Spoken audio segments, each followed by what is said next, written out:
मोहन और रमेश मिलकर एक कार्य को 15 दिनों में पूरा कर सकते हैं। मोहन और रमेश मिलकर एक कार्य को 15 दिनों में पूरा कर सकते हैं। मोहन रमेश से 50% अधिक कुशल है। तो पहले क्षमता निकाल लेते हैं। तो अकेले मोहन द्वारा कार्य करने में, तो मोहन है, रमेश है, बहुत मजेदार है। मोहन रमेश मिलकर एक कार्य को 15 दिनों में कर सकता है, दोनों मिलकर। लेकिन मोहन रमेश से 50% अधिक कुशल है। तो रमेश से, तो इसकी क्षमता 100 है, तो इसकी 150 है। 50 दिया 150, 50 दूनी 100, ये इसकी क्षमता का रेशियो हो गया।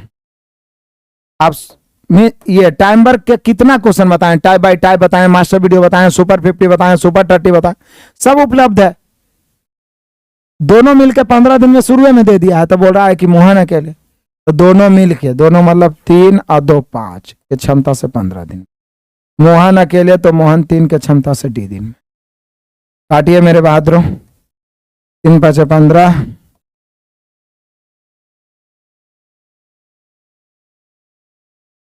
3 5 15, 5 25 दिन। डी का मान 25 आया, यानी मोहन 25 दिन में उस कार्य को कर सकता है। कि मोहन कितने दिनों में कर सकता है? 25 दिनों में कर सकता है। दहाड़ते चलिए, किसी बच्चे को दिक्कत है, वॉइस ठीक से जा रहा है, वीडियो ठीक चल रहा है, या कहीं पर से कोई दिक्कत परेशानी है तो आप बोल सकते हैं, और नहीं है तो रौंदिए ना महाराज। कह रहा है 9500 की धनराशि पर 2 वर्षों में 8% वार्षिक ब्याज की दर से, नहीं 8% वार्षिक ब्याज की दर है, लेकिन अर्धवार्षिक रूप से चक्रवृद्धि होने वाला चक्रवृद्धि ब्याज। बोले सर कोई दिक्कत नहीं है, सिंपल है। यहां पर 8% है, 2 वर्ष है, लेकिन अर्धवार्षिक हो गया। अर्धवार्षिक होने के कारण दर हो गया 4%, क्योंकि दर आधा और समय हो जाता है दुगना, 4 वर्ष।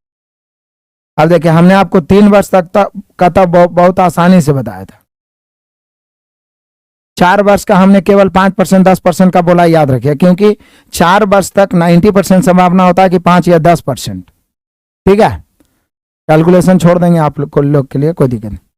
तो अब 4 वर्ष का हमें CI निकालना है, मेनली रूप से 4% 4 वर्ष। तो इसको कैसे निकालेंगे? एक तो होता है फॉर्मूला वाला तरीका, 9500 लो, 4% बढ़ रहा है तो 104/100, 104/100, 104/100 कैबर कर दो 4 बार। ठीक है, और उसके बाद फिर उसमें से मूलधन को घटा दो। कैलकुलेशन तो वहां भी करना होगा, तो यही कर लेते हैं। 4% वार्षिक दर से पहले हम 3 वर्ष का जान लेते हैं। 4 वर्ष का हम लोग कैसे निकाल सकते हैं, कितनों का, जो देखिए 3 वर्ष का तो याद ही है। 4% वार्षिक दर से 3 वर्ष का किसको याद है? 12.4864 होता है। 8% की दर से 3 वर्ष का CI हम लोग कैसे निकालते हैं, आपको पता है ना? 3R + 3R² / 100 + R³ / 10,000। आप सभी को याद होगा। जैसे हम राइट से चलते हैं, यदि 4% है तो 4 के क्यूब 64, 2 अंक लिखते हैं। 4 का स्क्वायर 16 48, 2 अंक, और फिर 4 × 12, बटन मैक्सिमम 4 0 है तो 4 अंक के बाद दशमलव। 5% है तो भी राइट टू लेफ्ट जाएंगे। 6% सभी का इस मेथड से हम लोग निकाल चुके हैं। ठीक है, तो 12.4864। तो यहां पे देखिए मेरे शेर बहादुरों, ये तो 3 वर्ष का निकल गया, हमें 4 वर्ष का चाहिए। तो आप देखिए, चक्रवृद्धि ब्याज का नियम क्या कहता है कि प्रत्येक वर्ष ब्याज का ब्याज होता है, प्रत्येक वर्ष ब्याज बढ़ता है। तो ये तो 3 वर्ष का निकला। चौथा वर्ष के लिए 4 तो होगा ही, प्लस जो 3 वर्ष का ब्याज है उसका भी 4% जुड़ जाएगा। 4 होगा प्लस ये जो 3 वर्ष का 12.4864 है उसका 4% और जुड़ेगा, ब्याज का ब्याज। तो अब जरा देखिए, प्लस 4 × 16 के 6, 4 × 16 के 6 बचा 1, 6 × 24 1, 25 के 5 बचा 2, 8 × 32 और 2 34 के 4, फिर से 4 × 16 6 बचा 1, 6 × 24 1, 25 के 5 बचा 2, 8 × 32 2 34 4 बचा 3, 4 × 16 3 19, फिर 12 × 48 और 1 49। कई अंक के बाद दशमलव, 4 अंक तो पहले से ही है, परसेंट के बदले 2 अंक, 2 2 4 2 6 अंक के बाद 10।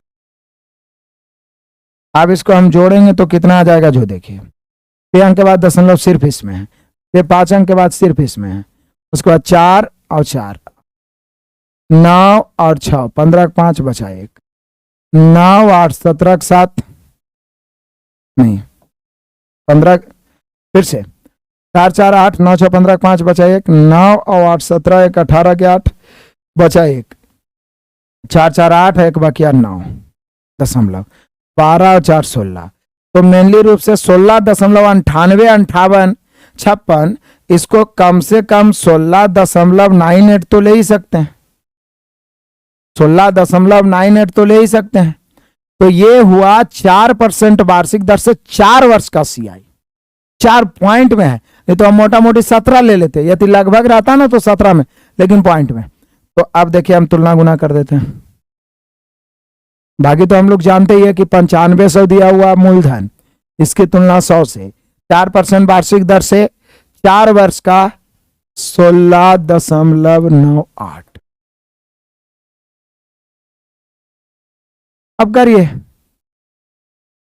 आप काट सकते हैं पॉइंट से, 2 तरीका है, गुना तो करना ही पड़ेगा, आप जैसे भी करिए।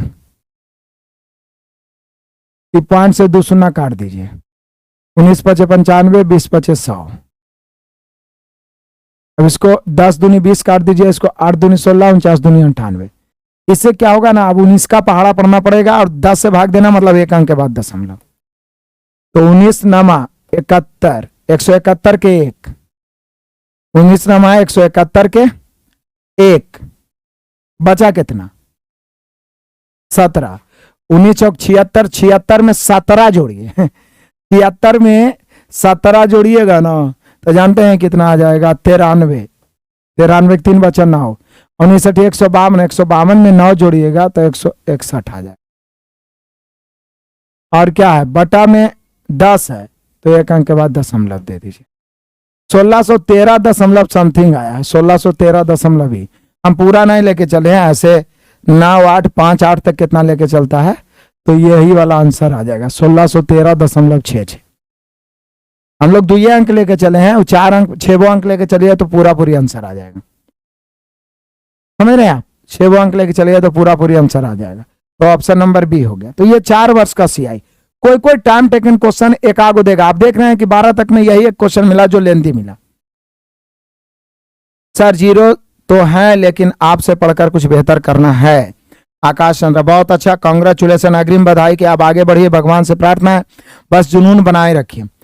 जो भी कमियां हैं, आपके पास पैसे नहीं है तो आप YouTube से मेरा हर चीज डाला हुआ है, भले वो व्हाइट बोर्ड पर पढ़िए। पैसे है तो एप्लीकेशन पे आप एक बार 0 से पूरा मैथ बढ़िया से पढ़ लीजिए, मैथ थर थर कांपेगा, एकदम थर थर कांपेगा, बस नोट्स बनाते हुए पढ़िएगा। मैथ स्ट्रांग नहीं रहता, हम लोग डरपोक रहते हैं, कायर रहते हैं, जो उसके सामने झुक जाते हैं।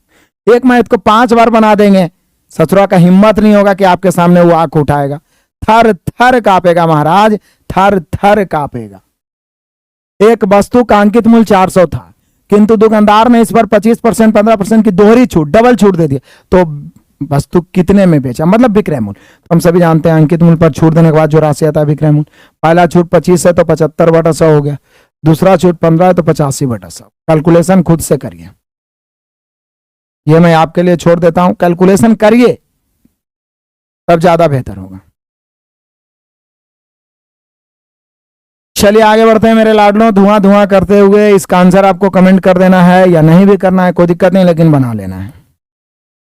ऐसा नहीं कि हम आपके लिए छोड़ें, आप अपन बाल बच्चा खानदान के लिए छोड़ दीजिए, ठीक है, ध्यान दीजिएगा।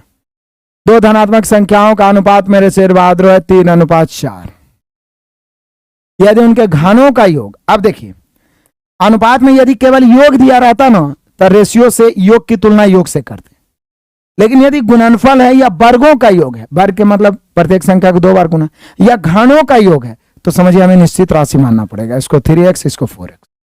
अब क्वेश्चन के अनुसार कह रहा है घनों का योग, घन मतलब पावर 3, तो 3x का क्यूब प्लस 4x का क्यूब बराबर 728।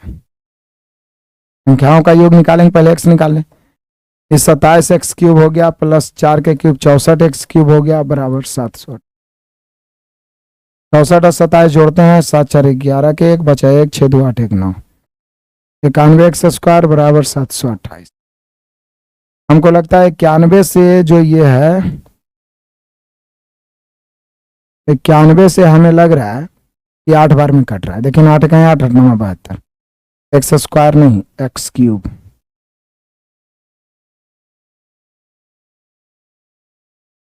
एक्स क्यूब बराबर 8, तो x बराबर 2।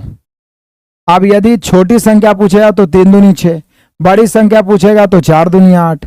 हमें योगफल पूछ रहा है तो 8 6 14। बताइए इसमें क्या दम था इस क्वेश्चन में?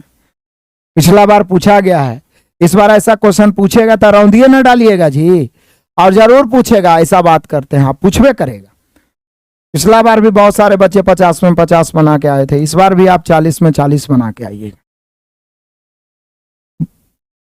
पिछले दिन कल रिजल्ट आया पक्का सिलेक्शन का, बहुत सारे बच्चों का सिलेक्शन हुआ, कुछ कॉल्स भी आए, कुछ कमेंट भी आए।